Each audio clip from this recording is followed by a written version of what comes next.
The fire crackled under a starless sky when the unthinkable happened. A lioness stepped into the camp, not to attack, but to beg.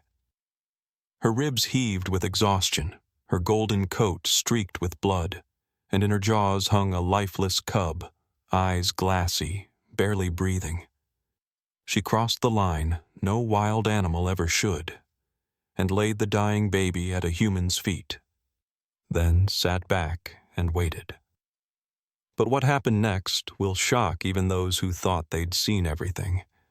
But first, let's go back to the beginning. The wind in the Serengeti had a language of its own, whispers that curled around bone-dry acacia trees, tugged at canvas tents, and carried with it the breath of wild things unseen. Jack Wilmer sat hunched by his fire, the flames throwing shadows across the ridges of his sun-creased face. He didn't flinch as an ember snapped and danced up into the darkness. This was the silence he had come for, the silence of endings. He was not a man easily shaken. He had filmed predators ripping their prey apart in slow, ruthless detail. He had trekked through blinding sandstorms and once been bitten by a black mamba, surviving by sheer dumb luck and a hell of a medevac. But this, the terminal diagnosis, the knowledge that his body was betraying him from the inside out, had undone something deeper. Not just fear, futility. So he'd chosen this patch of earth to face it down. Alone. That's when he heard it. A low, tremulous cry, like the groan of earth cracking open. Jack froze, hand hovering near his flare gun. Another sound followed, a rustle, the soft shuffle of paws on dry grass. But when the creature emerged, he forgot to breathe. A lioness. Not charging, not snarling. Her golden frame shimmered in the firelight, but her eyes were dull, sunken. Grief and exhaustion draped over her body like a second hide. In her jaws, limp and lifeless, hung a cub, the size of a house cat. Blood on its side, fur clumped and filthy. She moved with a deliberateness Jack had never seen in an apex predator. She crossed the invisible threshold between wilderness and firelight, where no lioness should willingly tread. And then, without growl or gesture, she laid the cub down, gently, almost reverently, on the dry earth just beyond the flame's reach. And stepped back. Not far, just enough to make it clear. Your turn. The cub's ribs fluttered like the wings of a dying bird.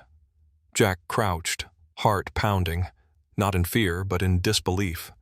The air pulsed with the impossible.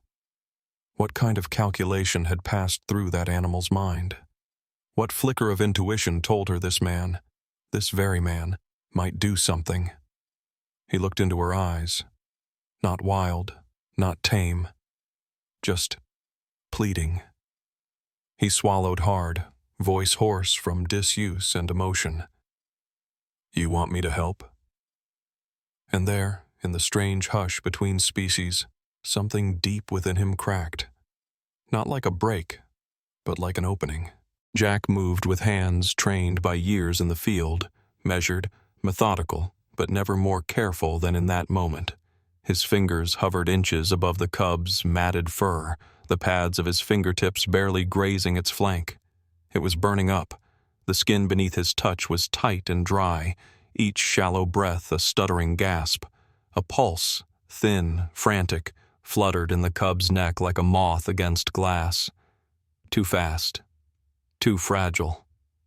This wasn't just sickness. This was the cliff's edge. Jack's mind raced through every possibility. Dehydration, septic shock, envenomation. A single bite from a puff adder or cobra could collapse organs within hours. The symptoms overlapped. No swelling, no fang marks. Just heat, labored breath, and a glazed stare that barely registered the world. He opened his first aid pack. Not built for veterinary work, but close enough. a vial of broad-spectrum antibiotics he'd brought for himself, the kind used in deep jungle chutes when infection lurked in every scratch. He hesitated. That dose was supposed to stretch his last month, not save something already halfway to death. And yet, he swabbed the cub's thigh, slid the needle in, depressed the plunger. His hands didn't shake. They never had, not even during surgeries on venomous snakes or while stitching his own forearm shut with a multi-tool in Papua New Guinea. But his chest was tight. The kind of tightness that didn't come from exertion, but from witnessing something that should not be. The lioness stood a dozen feet away, her breath low and uneven, eyes locked on his every move. She didn't blink, didn't twitch, just stood sentinel, muscles twitching at every night sound, hyenas in the distance, jackals crying to the stars. But she never broke her vigil. Jack layered wet towels from the cooler over the cub's body. Ice had long melted, but the water was cooler than the desert heat. Every half hour he replaced the cloth, whispered reassurance, not to the cub, but to her, to the mother. "You're doing good," he murmured once, unsure why. Time unraveled. Hours passed. The fire burned low, then out. The night grew deep and quiet, except for the crackling rustle of her pacing paws, slow, deliberate, protective. Then, just as the horizon began to stain with morning rust, Jack's satellite phone vibrated against the canvas chair. Tracks show injured lioness left Pride yesterday. Village says she approached. Shot at. Possibly rabid. His heart stopped. He turned. Only now did the blood become visible, dried and caked at her rib cage, seeping from a gash half hidden by muscle and dusk-colored fur. He stared, breath caught between denial and revelation. She hadn't come just for the cub. She'd come because she wouldn't survive the next night, and she had chosen him. Jack sat still, caught between the infinite and the immediate. The syringe in his hand trembled, not from weakness, but from the weight of the decision it embodied. He had replayed every outcome in his mind a dozen times, but no version ended cleanly, one life for another, a rationed mercy. And the worst part wasn't choosing. It was knowing the lioness had already chosen him. The cub lay on a folded canvas tarp, chest rising erratically, its fur clotted with sweat and dust. Jack uncapped the needle with his teeth, primed the line, and drew a breath that ached like it had to fight through ribs. The vial was nearly empty. The last dose. He steadied his hands, his skill honed through years in the field. But this was not like sterilizing tools or setting a broken wing on a hawk. This was a moment suspended in an impossible stillness, shared between a man and something far beyond human comprehension. He pressed the needle into the cub's flank and pushed the plunger slowly, every fraction of a second elongating into something sacred. The lioness stood nearby, swaying faintly, her body a crumbling temple of muscle and blood. Her eyes remained fixed on him, not hostile, not afraid, just tired. Like she'd been running through fire for days and had finally stopped pretending the heat didn't burn. Then she moved, not toward the cub, not toward Jack. She turned in a slow arc and collapsed beside the fire, her massive frame curling gently around the warmth. No growl, no defiance, just a long exhale, like the last breath of the wind at dusk. Jack crouched beside her, watching for signs. Anything. She was still breathing, but it was ragged, shallow.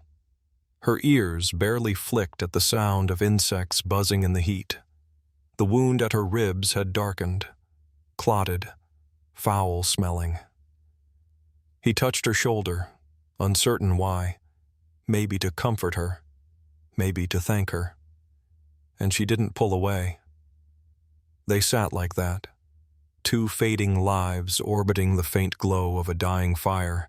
He, a man who had lost faith in the utility of time, and she, a creature who had gambled her final hours on the slimmest, most irrational hope that a stranger would choose her cub over her. By noon, she was gone.